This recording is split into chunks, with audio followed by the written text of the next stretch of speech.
Assalamualaikum warahmatullahi wabarakatuh. Halo Sobat Fisika.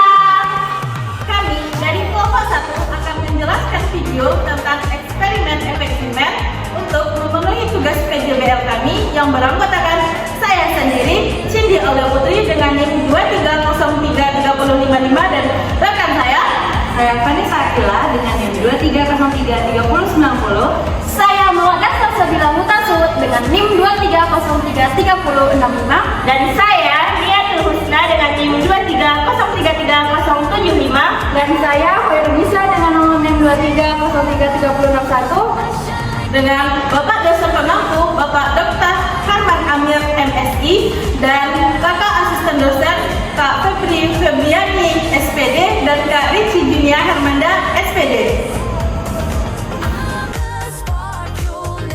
Baik, yang pertama itu ada ujian eksperimen efek Zeeman, yaitu yang pertama membandingkan nilai magneton board hasil eksperimen dengan nilai teoritis. Yang kedua, mengamati garis tengah pada triplet dan pada saat B sama dengan 0. Yang ketiga, mengamati tingkat energi pada saat pita K sama dengan 1 dan pada saat pita K sama dengan 0. Yang keempat, yaitu mengamati pita pada saat polarisasi dinolkan. Dan yang terakhir yaitu mengamati pola pita pada saat keadaan magnet eksis. Adapun alat dari eksperimen efek Zeeman yang pertama itu ada tunnel DC, yang kedua ada elektromagnet, dan yang ketiga ada optik track, yang keempat ada rakitan lensa polarizer dan rakitan filter interferometer, terus ada kamera dan lensa, dan yang terakhir ada aplikasi Pasco Capstone. Nah, selanjutnya ada pun teori dasar dari eksperimen yang kami lakukan. Pertama ada efek Zeeman, di mana efek Zeeman itu adalah pemisahan gelombang panjang menjadi dua bagian. Dan efek Zeeman ini dapat membagi garis spektral menjadi 3 komponen oleh medan magnet. Hal ini tentu menunjukkan bahwa momentum sudut orbitalnya terkuantifikasi. Nah, selanjutnya ada interferometer Febri-Perot, di mana ada pun prinsip dari interferometer Febri-Perot ini, di mana ada cahaya dari sumber tersebut dilewatkan oleh dua cermin paralel. Nah, cahaya tersebut akan terinterferensi menjadi pola gelap serta pola terang yang ditangkap oleh layar tersebut, di mana perbedaan fase gelombang tersebut ditentukan oleh jalur optiknya. Karena hal ini menunjukkan bahwa interferometer ini dapat mengukur panjang gelombang tersebut. Adapun prinsip kerja dari alat eksperimen ini di mana tunnel DC sebagai sumber tegangan yang menghubungkan ke arus, kemudian elektromagnetik sebagai sumber penghasil medan magnet yang mengalirkan arus listrik, kemudian ada lensa dan ada polarizer untuk mengamati gelombang dari efek Zeeman, serta ada interferometer sebagai green filter. Baik, sebelum kita melakukan percobaan, yang pertama kita itu menghidupkan tunnel DC-nya dan dipastikan nilainya 0,0 ampere. Setelah itu kita membuka lensa kameranya, tutupnya.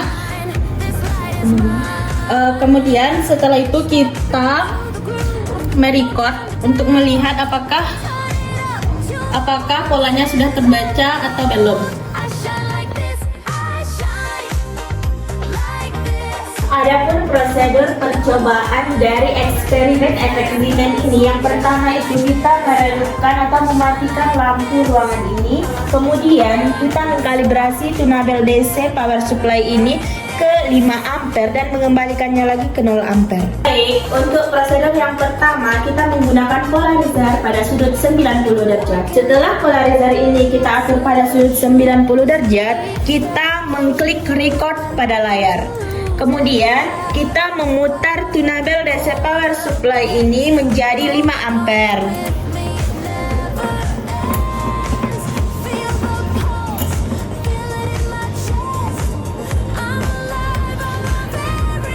Nah, setelah dia 5 ampere, kita mengklik stop pada layar.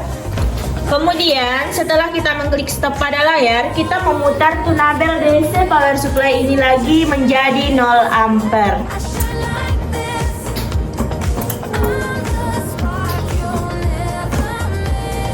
Setelah kita mengklik stop tadi, untuk pengambilan data, kita mengklik icon roll pada layar ini, kemudian kita memilih radio stall, kemudian kita memposisikan titik-titik dari pola ini untuk memperoleh nilai dari R0.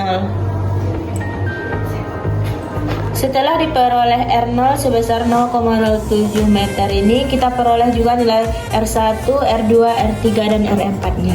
Nah, selanjutnya kita akan mencari nilai R untuk pada K1. Dimana R yang di sini kita tarik untuk berada di tengah. Nah, begitu pula pada yang ini.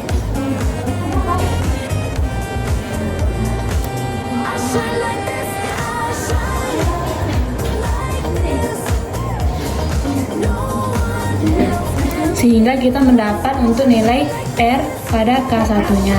Dan untuk mendapatkan R pada K2, K3, dan K4-nya dengan melakukan hal yang sama seperti yang telah dijelaskan. Baik, untuk percobaan yang kedua yaitu memastikan polarizernya pada 0 derajat.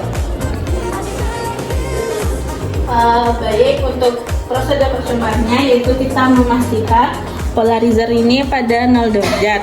Setelah itu kita klik record. Setelah itu kita menaikkan tunabel DC-nya menjadi 5 ampere.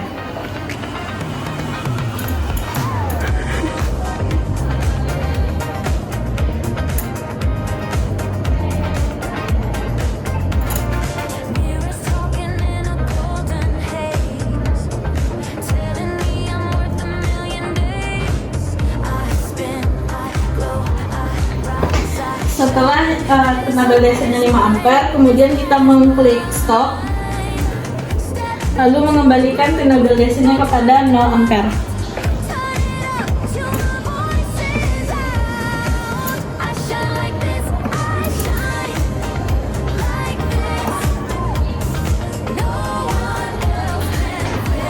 Selanjutnya untuk pengambilan data kita klik radio tool. Dan untuk mengambil data Rmin-nya, kita tarik garis ini di dalam pola garis.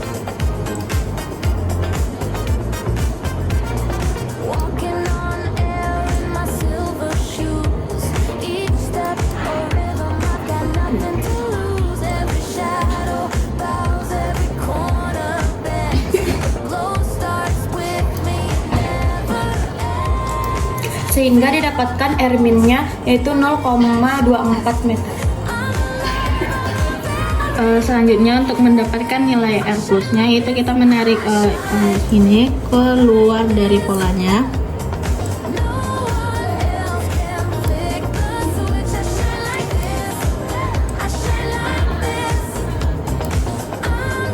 Dan didapatkan nilainya yaitu 0,28. Setelah kita memasukkan nilai R plus tadi ke dalam tabel, kita melakukan hal yang sama untuk R plus dan R min pada K2, 3, dan 4.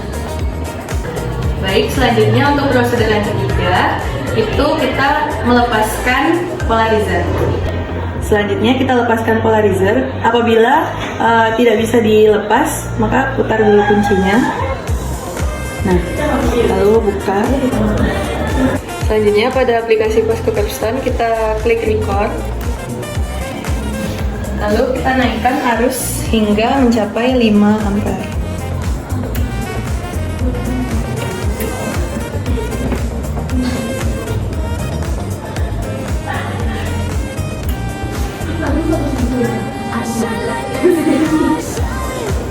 Selanjutnya kita pilih create measurement tool. Kita pilih radius tool. Selanjutnya kita posisikan titik ini ke bagian dalam dari pola garis yang terbentuk untuk mencari nilai Rmin-nya.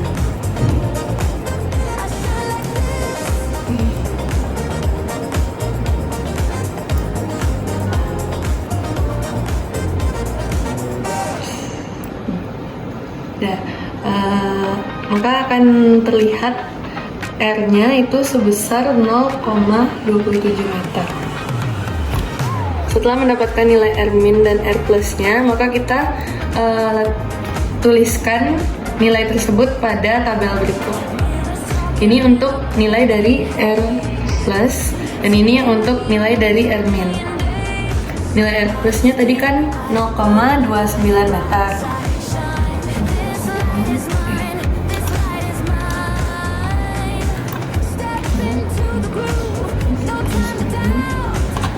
Dan R min tadi kita dapatkan 0,27. Nah, maka dia akan memperoleh nilai mu bor yaitu 5,7 pangkat min 25 dan delta R yaitu 0,020. Baik, selanjutnya setelah kita melakukan percobaan tadi kita untuk menentukan nilai betanya, kita memasukkan ini ke dalam elektromagnetiknya dan didapatkan nilai betanya yaitu 0,4 Tesla.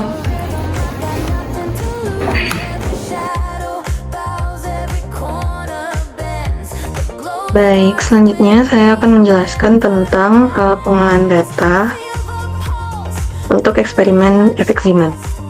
Yang pertama, untuk data pada tabel 1, kita menggunakan B sama dengan 0 dan R0 itu sama dengan 0,15 meter. Untuk data pertama, yaitu pada K sama dengan 4, kita mencari nilai channelnya dengan persamaan K per R kuadrat dikurang R0 kuadrat. Kita masukkan nilai K-nya itu 4 dan R-nya itu 0,80. Ini didapat dari tabel data, dikurang R0 yaitu 0,15 dan kita lakukan perhitungan sehingga diperoleh nilai 6,47 meter per sekon.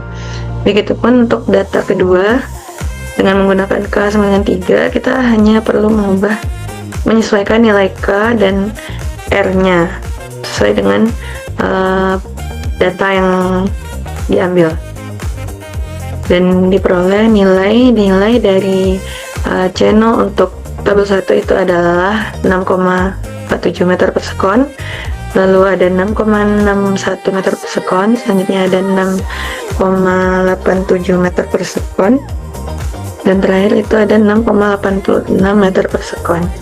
Selanjutnya untuk tabel 2, untuk K sama dengan 1, kita tidak lagi menggunakan B sama dengan 0, tapi kita menggunakan nilai yaitu 2,5 Tesla dengan D-nya itu ada 0,001 meter. Di sini kita menggunakan rumus untuk mencari mu bor hitungnya. Rumusnya adalah H C channel dibagi 2BD dikali R plus kuadrat dikurang R min kuadrat. Untuk H sendiri itu adalah konstanta Planck. Masukkan nilai konstanta Planck yaitu 6,626 kali 10 pangkat min 36 J per sekon. Selanjutnya kita masukkan nilai J atau kecepatan cahaya yaitu 3 kali 10 pangkat 8 meter per sekon. Selanjutnya masukkan nilai channel untuk nilai K1 yang kita peroleh dari tabel pertama tadi itu adalah kan 6,86 meter per sekon. Kita masukkan nilainya, lalu kita masukkan juga nilai B yaitu 2,5 Tesla dan nilai D yaitu 0,001 meter. Dan kita masukkan nilai R plus dari tabel data kedua, kita masukkan nilai R plusnya 0,45 dikuadratkan dikurang dengan nilai dari R minnya. R min dari tabel diperoleh itu ada 0,40 dikuadratkan dan kita lakukan perhitungan sehingga didapatkanlah nilai mu bor hitung itu adalah 11,58 kali 10 pangkat min 24 Joule per Tesla. Nah, kita bandingkan dengan nilai teori yaitu 9,274 kali 10 pangkat 4-24 itu kita peroleh persentase KSR sebesar 19%. Selanjutnya untuk data kedua, kita melakukan perhitungan dengan rumus yang sama, yaitu rumus HC dikali C0 dibagi 2BD dikali R plus kuadrat dikurang R min kuadrat. Jadi di bagian HC C0 dibagi 2BD ini tetap, yang berubah kita hanya lihat pada R plus dan R min-nya. Jadi kita masukkan nilai R plus dan R min sesuai tabel data, sesuai data eksperimen yang sudah didapatkan dan dilakukan perhitungan. Nah, setelah dilakukan perhitungan untuk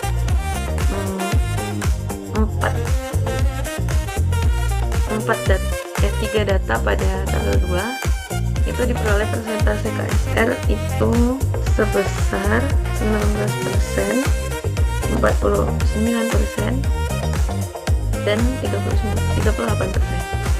Di sini persentase KSR ini memang cenderung besar. Hal ini diakibatkan oleh kesalahan yang dilakukan oleh pengamat dalam mengamati bagian R plus dan R min dari pola garis. Karena di layar komputer itu terlihat agak samar, jadi pengamat mungkin sedikit kesulitan untuk mendapatkan hasil yang akurat. Selanjutnya untuk tabel 3 itu dengan menggunakan K92, untuk B-nya juga tidak sama dengan 0, kita menggunakan B sama dengan 2,5 Tesla dan D yang sama dengan 0,001 meter. Dengan rumus yang sama dengan pengolahan data pada tabel 2 tadi, kita memperoleh persentase KSR itu dari 8% hingga 52%. Sama seperti tadi, kesalahan mungkin terjadi akibat keterbatasan pengamat dalam mengamati pola garis yang tertera pada layar komputer selama eksperimen. Baik, sekian video penjelasan dari kami. Semoga bermanfaat bagi kita semua. Arigatou gozaimasu. Bye. One is the loneliest number that you'll ever do.